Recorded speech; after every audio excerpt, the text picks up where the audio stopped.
Welcome back to Overhead Athletics. I'm Max Wardell, and we're actually joined by Caden today. Caden's a high school thrower. When you watch him throw here, we're working on some different things mechanically. We're training him to move a little bit more efficiently in the throw. And in doing so, we notice that in his initial eval, he was virtually straight up and down through the chest and trunk, and did not get his chest forward at all on the follow-through, which is going to place more load on the posterior aspect of the shoulder. It's going to place more load on the anterior part of the shoulder and the medial part of the elbow during the acceleration phase. So we want to investigate that a little bit further. Now, there's always biomechanical things that we're starting to train to get athletes to move more efficiently. Now let's go through without the ball there, Caden. And we're training different things to try to get him to move more efficiently, and the more efficiently he moves, if his arm's not in the right position, we can't expect his body to be in the right position later in the throw. So what you do in the beginning influences what you do at the end of the throw. So we're working on things mechanically. But if you're getting a biomechanical analysis, or you're doing a biomechanical analysis yourself, and you notice that an athlete does not brace up properly on their front leg, maybe they don't extend properly through their back hip like we see here, where that leg never actually goes through full extension at the end of the throw, or an athlete just doesn't get their chest forward at all, and they stay pretty vertical with their trunk through the acceleration and deceleration phases, we need to look at a few things. And Caden, I'm going to have you jump up here. You could throw your glove down really quick. And Caden's a good athlete, and we started working on some of this stuff. So hop right up here. Yeah, you can face the target there. Feet together. We're going to look at hamstring flexibility. Why? You need adequate hamstring length to get your chest forward in the throw and allow your pelvis to be stable so that you can actually produce force through the core. If you don't have hamstring flexibility on that front leg, you're never going to get your chest forward, or if you do, that front leg is going to totally collapse. So feet all the way together here, legs straight. Let's see you touch your toes. Our gold standard here is fists to palms to the floor with the legs straight without excessive rounding through the back. Now, he does not actually have excessive rounding through the spine here. He's got a pretty normative curve there, but he barely gets to the top of the shoelaces. So what does that tell us? We probably have some stiffness going on right here. And if I want to investigate further, I can always kind of palpate in the back and see if bowstringing that tibial nerve gives him any symptoms. Does this increase your stretch at all? A little bit. Maybe a little bit. So we can say, okay, let's go a little bit further here. Lay on your back. Now we'll do some active flexibility, and we'll actually do a single leg raise. So point your toes to the sky, keep your other knee on the ground, and go as high as you can. What kind of angle do we see there? Now the mound's a little bit slanted, but we certainly don't see him get to 90 degrees or even close to that. Our gold standard here is 100 to 110 degrees leg straight. If we're getting to 90, I'd say that's probably close to accurate. He's warmed up. We've done some dynamic active flexibility work there for the hamstrings, and we still see that he's probably closer to the 60 to 70 degree mark. Let's see the other side, which is the more important one because that's his landing leg. Maybe a little bit better. Keep that other leg down. So maybe a tiny bit better because he's done more throwing here. But we have a flexibility problem here. And anyone will tell you this is not a flexibility problem, does not understand the definition of flexibility, which is the range of motion of the joint. Go ahead and stand up for me. You're going to sit on your butt on here. So he has a flexibility problem. Then we say, okay, is it dynamic? Is it static? Well, it's a combination thereof. He has some static limitations that you saw there. Can't touch his toes, can't get up to even close to 90 degrees in a single leg raise, which is going to mean that he has a smaller pool to pull from with his dynamic flexibility. So come right up to the edge. Okay, pull this knee to your chest. Okay, I want you to fall backwards here. Keep this knee in. Let this leg relax. Okay, so we got a couple inches here from the table. So what do we know?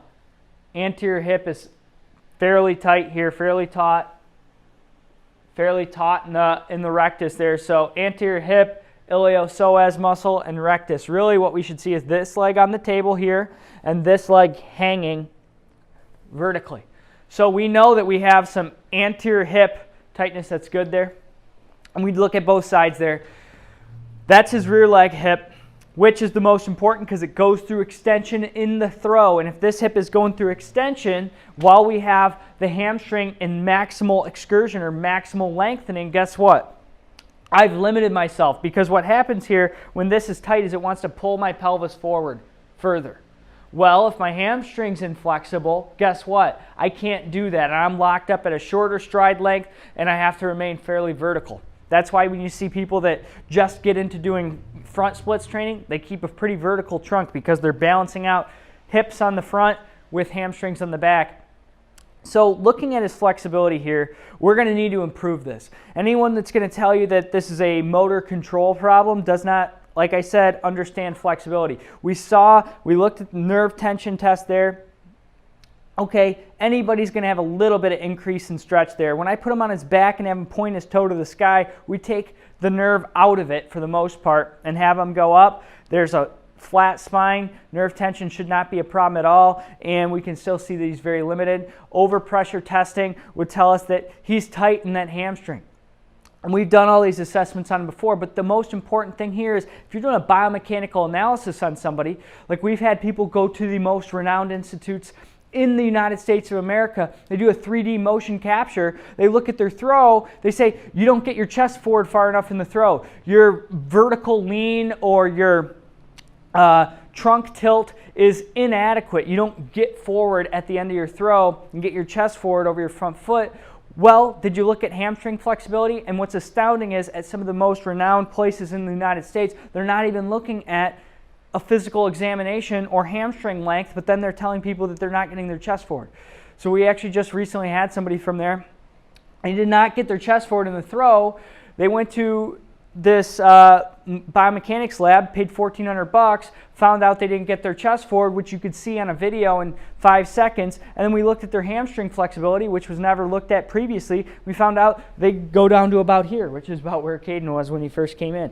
So if you're not addressing hamstring length and you're throwing athletes who don't get their chest forward, you're not going to address all of the physical constraints that are preventing them from getting into the right place at the right time. So we have 4 different types of flexibility: dynamic active, dynamic passive, static active, and static passive. And we need to leverage those flexibility tools or those types of flexibility training to actually get individuals more flexible in the throw. And hopefully we'll get Dan Van Zant on our podcast soon to talk about flexibility with Caden here. And you can go back into working on your throw there, Caden.